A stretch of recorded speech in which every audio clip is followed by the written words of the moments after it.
إن الحمد لله نحمده ونستعينه ونستغفره ونعوذ بالله من شرور أنفسنا ومن سيئات أعمالنا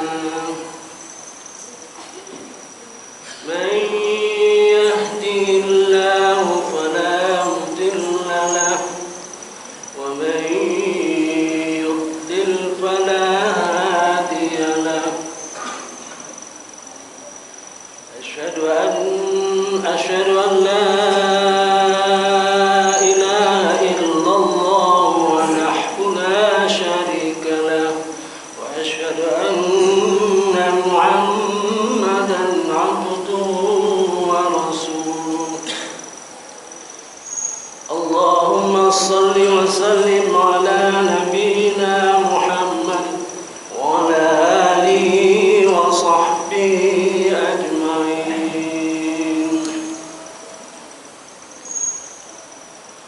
أعوذ بالله من الشيطان الرجيم. بسم الله الرحمن الرحيم.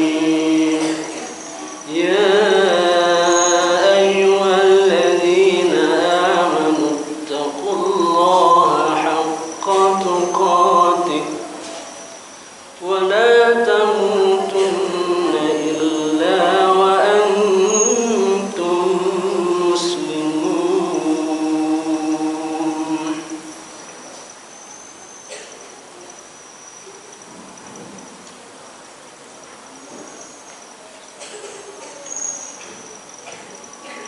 Bang Jumat rahimakumullah, mari kita bersyukur kehadirat Allah Subhanahu wa taala, berkat rahmat dan nikmatnya pada hari ini kita bisa insyaallah sholat Jumat bersama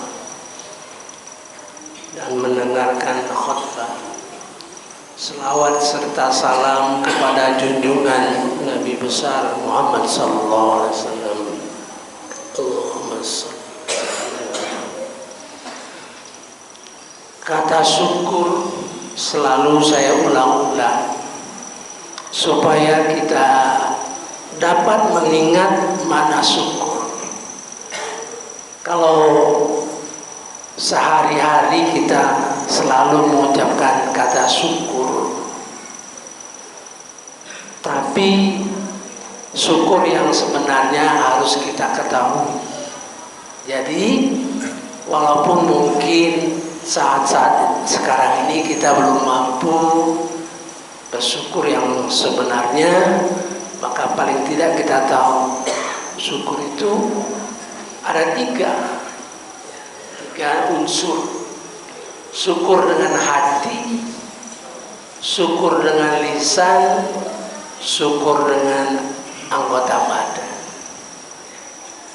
Syukur dengan hati, kita selalu mengingat, memahami, merasakan betapa nikmat Allah Subhanahu wa taala itu yang terus menerus kepada kita, sehingga diharapkan ujung-ujungnya kita semakin bertauhid kepada Allah Subhanahu wa taala. Ya. Kemudian syukur dengan lisan. Ada 4. Syukur dengan lisan dengan ucapan alhamdulillah. Alhamdulillah ada 4.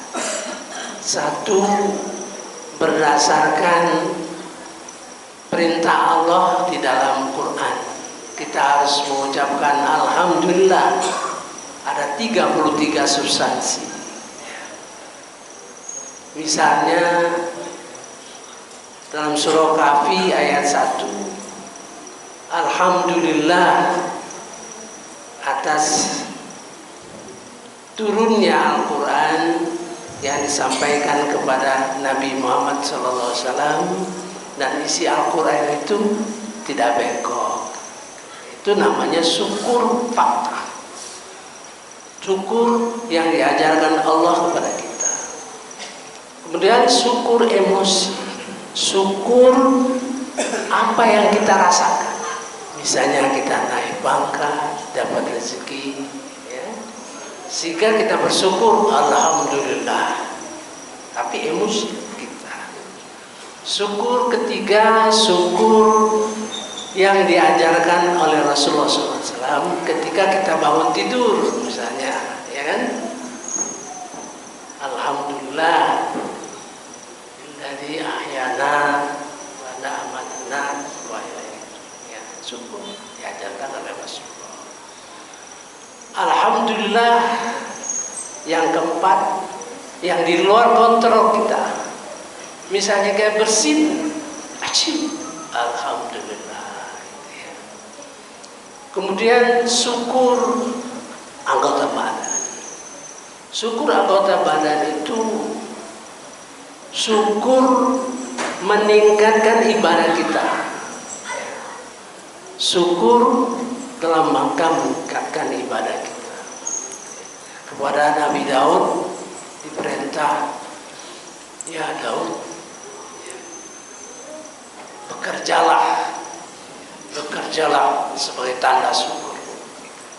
Jadi orang bersyukur itu kalau itu terkait dengan pengurusan, ya kita urusan terkait dengan kerja, orang itu kerja keras. Kalau dia ulama, betul-betul dia belajar bagaimana menyampaikan itu sebaik-baiknya kepada jemaah.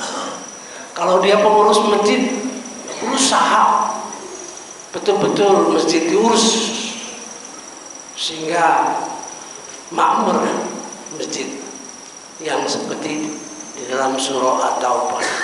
Itu kerja keras, ya. Kemudian syukur dengan lisan dan syukur dengan kerja dengan anggota badan, itu tujuan akhirnya adalah mendekatkan diri kepada Allah Subhanahu wa Ta'ala.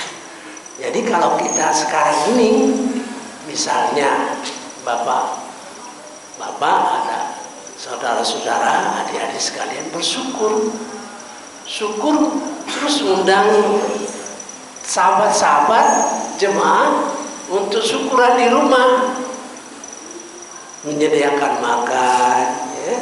Syukur apa? Berkaitan dengan anggota badan, ya, dan berkait dengan lisan, karena di dalam ritual ibadah itu nanti mungkin ada zikir. Jadi luas sekali syukur itu, dan syukur itu makom yang tertinggi, melampaui sabar, melampaui tawakal.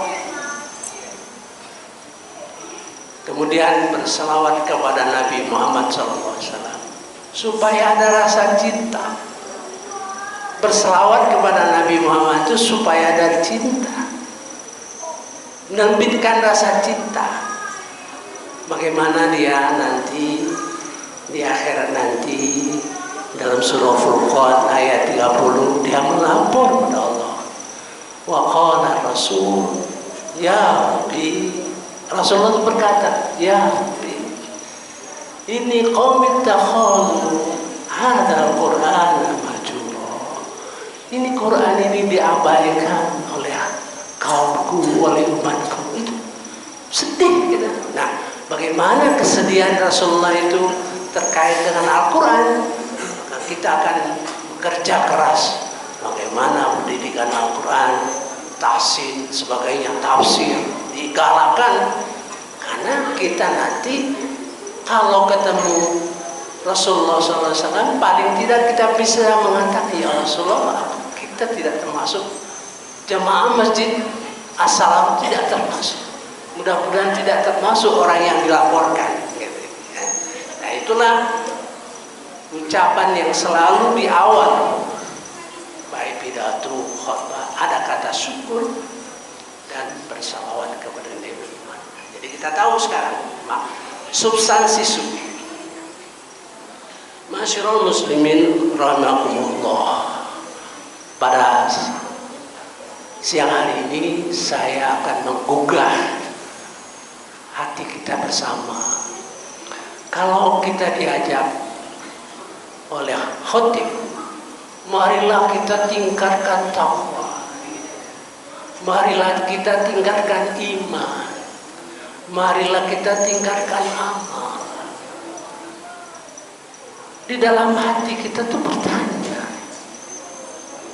bagaimana meningkatkan ketakwaan, bagaimana meningkatkan amal, bagaimana meningkatkan iman.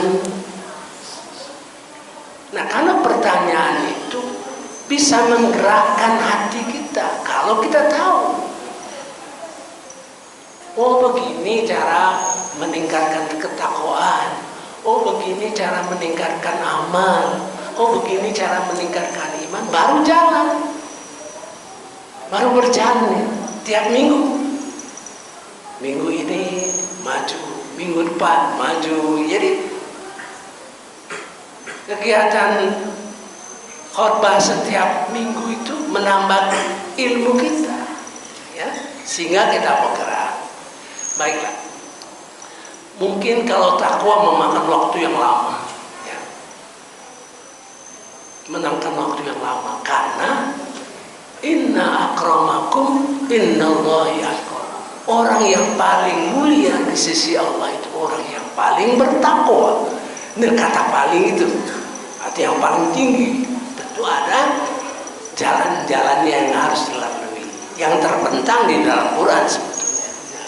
Mari kita yang sederhana saja. Ada dua kelompok bahwa ibadah kita, apakah sholat, infak, puasa, dan lain-lain, ibadah sosial juga. Kalau kita lihat dari kacamata Al-Quran, ada 4 komponen. Setiap ibadah kita itu ada 4 komponen. 1 komponen ilmu, fikir dan zikir.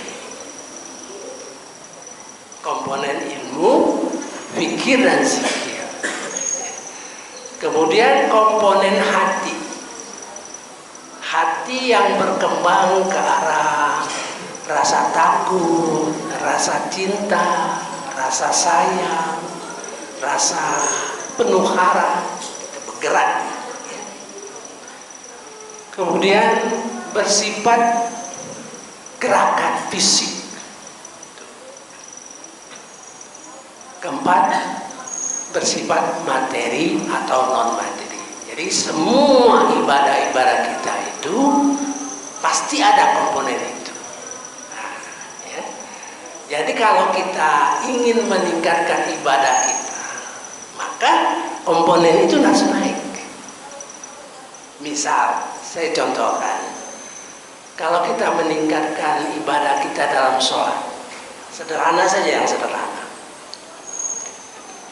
dari gerakan yang selama ini kita sholat di rumah, bergerak sholat ke masjid. Nah, artinya gerakan, ya, gerakan fisik kita dari rumah ke masjid, maka amal kita tumbuh karena pahalanya besar. Nah, ya. Sudah tentu di dalam perjalanannya itu banyak bimbingan Rasulullah SAW. Mulai dari keluar rumah, Bismillahirrahmanirrahim, la haula wa quwwata illa billah, gitu. Terus berjalan. Kalau seandainya kita dalam perjalanan itu belum khutbah, belum azan, maka kita berdoa, disuruh Rasulullah SAW, Allahumma ja'alni fi qalbi nuro wa fi sam'i nuro wa fi nuro. Ya, doa dari orang yang berjalan dari masjid, khusus berjalan dari rumah ke masjid itu ada doa yang diajarkan Rasulullah. Jadikan hatiku bersinar, jadikan pendengaranku bersinar, jadikan lisanku bersinar, jadikan atas bawahku bersinar, depan belakangku bersinar, kiri kananku bersinar, jadikan diriku bersinar. Doa. contoh daripada gerakan-gerakan. Kemudian kita sholat atau infak saja. Hati, kalau hati bergerak ke arah takut, kita sholat, ya, sholat Jumat ini, kita tidak berani meninggalkan sholat Jumat sebetulnya, karena sudah rasa takut, sebetulnya rasa takut. Nah, rasa takut itu dikembangkan, dipahamkan, ya. Sebab apabila kita tumbuh rasa takut pada Allah Subhanahu Wa Taala, itu besar pahalanya. Dalam surah Al-Mulk ayat 12, Innal ladzina yakhshawna rabbahum bil ghaib, barang siapa, ya Allah, orang-orang yang takut kepada Allah, kepada Tuhan mereka dalam keadaan ghaib, bagi mereka lahum maghfiratu wa ajrun kabir, dapat maghfirah yang besar. Jadi kalau kita merubah hati kita menjadi takut, itu semuanya bergerak, ya. Kita misalnya ada duit 100.000, tiap bulan katakan kita punya uang 100.000, biasanya kita untuk anak yatim misalnya kita masukkan di kotaknya amal kita, ya kan? Nah, kalau kita doang dan 100.000 itu mau meningkat amalnya, maka kita masukkan unsur pikir, siapa ya di lingkungan kita ini ada anak yatim? Oh, ada 3 orang anak yatim. Sekarang aku kepengen beri yang satu si A, katakanlah si A. Nah, berpikir itulah penambah amal iman, menambah proses. Kemudian kita menentukan apakah aku ke rumahnya mengantarkan atau dia memanggil, ya kan? Kita putuskan biar saya antar saja ke rumahnya. Ya. Ketika sampai ke rumahnya, kita katakanlah habis sholat subuh lah, kita berikan Assalamualaikum. Senang deh, wah Bapak, ini uang untuk untuk kamu.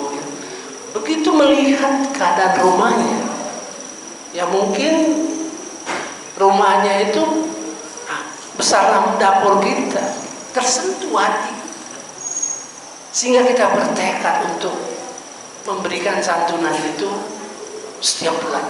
Nah, bila perlu meningkat dan bila perlu ngajak teman-teman lain. Nah itu. Nah sekarang karena kita tidak punya ilmu, ya berjalan seperti biasa. Nah, gitu ya. Nah, contoh lagi, sholat. Di dalam Al-Quran itu 7 tingkat sholat, 7 tingkat. 3 tingkat mungkin sudah kita lalui. Sholat orang yang mabuk, orang mabuk. Jelas orang nggak mabuk, orang yang nggak ngerti yang dibaca. Sudah itu bacaannya namanya mabuk. Tidak mungkin lah seperti anak kecil lah. Anak kecil itu kalau sholatnya sholat orang mabuk kan, gitu ya. Ya nggak paham yang dibaca, kadang-kadang ganggu orang, kadang-kadang gerakannya. Kedua, sholat orang munafik yang ada riya, mungkin kita sudah lalu itu. Kemudian sholat ketiga, sholat orang yang lalai, failul musallin, orang yang lalai, celaka. Lalai itu ya tidak menata waktu, tidak disiplin waktu, ya, bacaan juga. Ya. Insya Allah kita sudah melalui. Keempat adalah yang mulai masuk sholat khusyuk. Sholat khusyuk,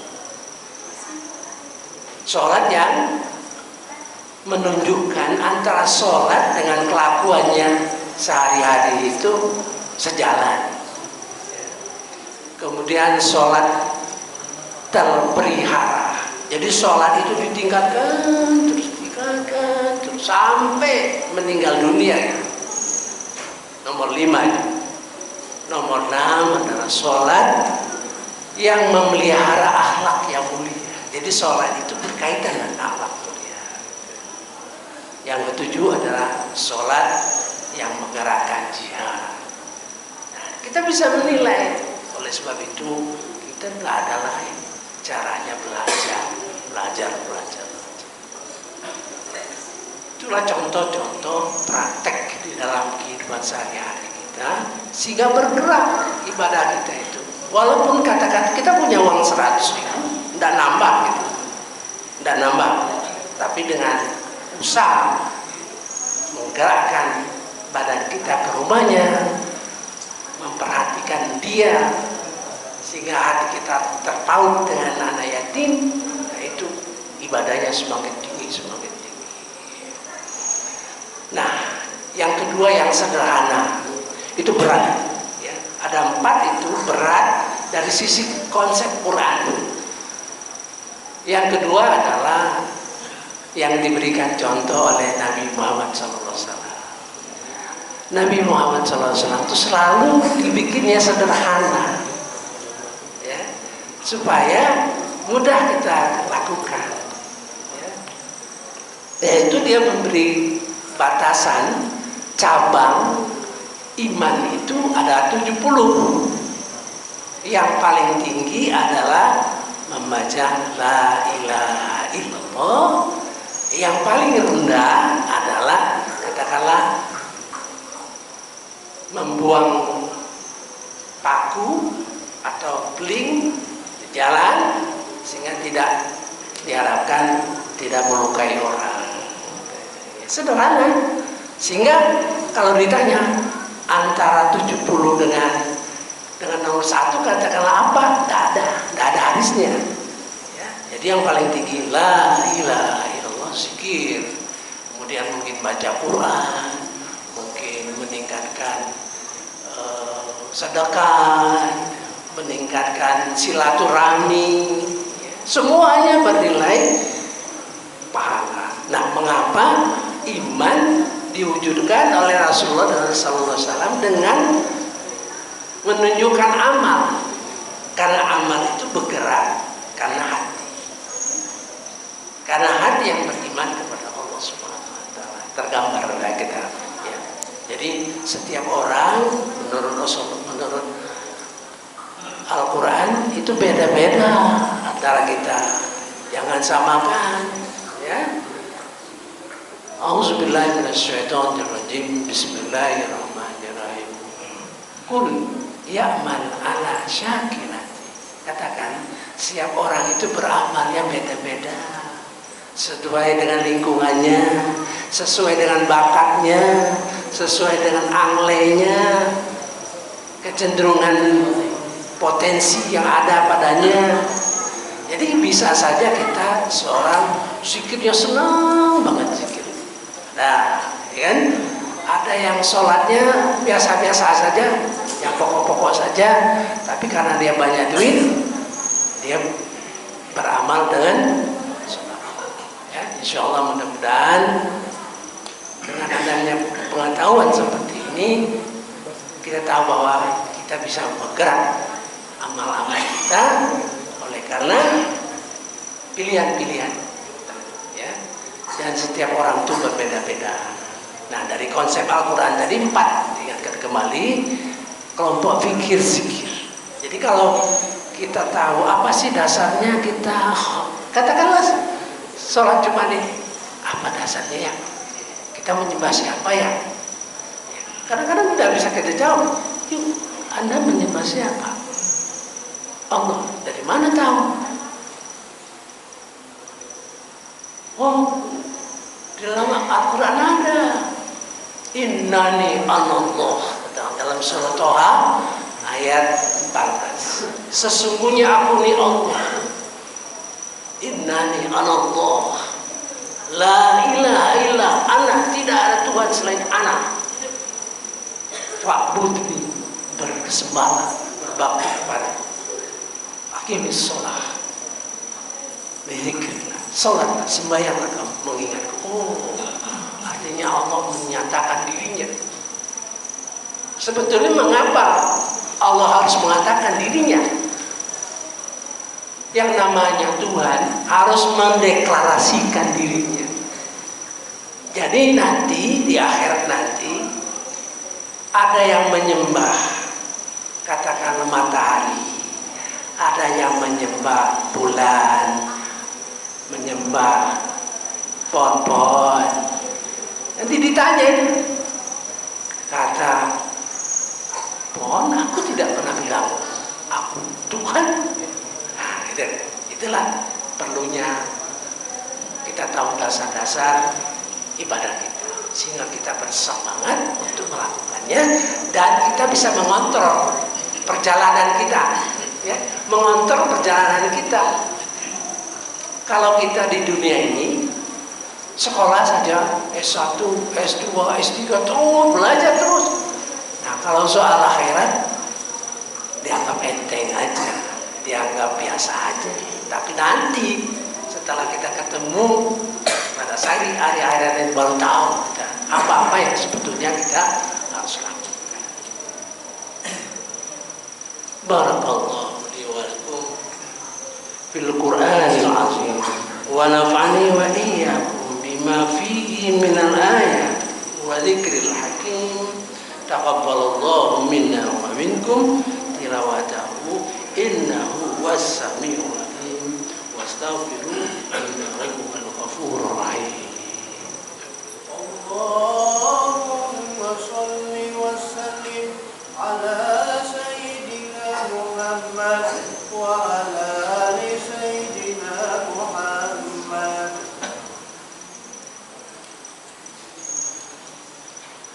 Alhamdulillahilladzi hadana li hadza wa ma kunna linahtadiya laula an hadana Allah.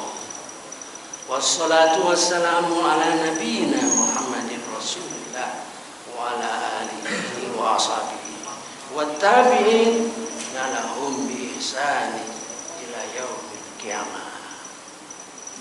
Ada lagi yang menghalangi kita, musuh kita, setan. Setan dia tidak suka kalau kita beramal. Ada lima langkah setan itu. Seandainya kita tergerak hati kita mau merintah, setan bisikin, nanti aja. Itu hadis sebenarnya. Ya, gerakan setan yang mencelakakan kita itu. Jadi harus tahu gerakan setan. Sudah itu khotir di dalam pikiran kita itu lama kepengenannya. Kemudian hadisin nafs, hati yang menggelora. Ya, misalnya bapak-bapak, ibu-ibu, adik-adik sekalian pengen ya, mengadakan pengajian anak-anak misalnya. Itu tidak mudah. Nah, maka rasa kepengen itu menggelora dalam hati kita. Siapa gurunya, bagaimana mengaturnya, itu menggelora. Nah, itu sering dipatahkan oleh setan. Ada 5 itu ya. Menaham, kemudian juga azam. Mudah-mudahan nanti dengan tahu gerakan setan itu, ya, pokoknya kapan hati kita digerakkan menunda, kita pengen kata, pengen sholat berjamaah ke masjid aja lah. Terus setan bilang, istirahatlah, kamu capek, nantilah sudah tua nanti itu. Nah, itulah kira-kira yang musuh kita yang selalu akan mengganggu kita. Kita harus tahu, ya.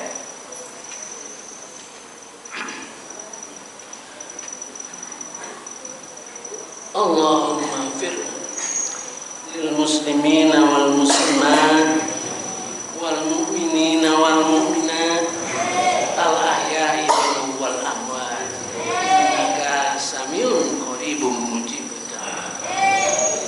Rabbana atina fid dunya hasanah wa fil akhirati hasanah wa qina adzabannar. Subhana rabbika rabbil izzati amma yasifun wa salamun alal mursalin walhamdulillahi rabbil alamin. wa aqimus shalah.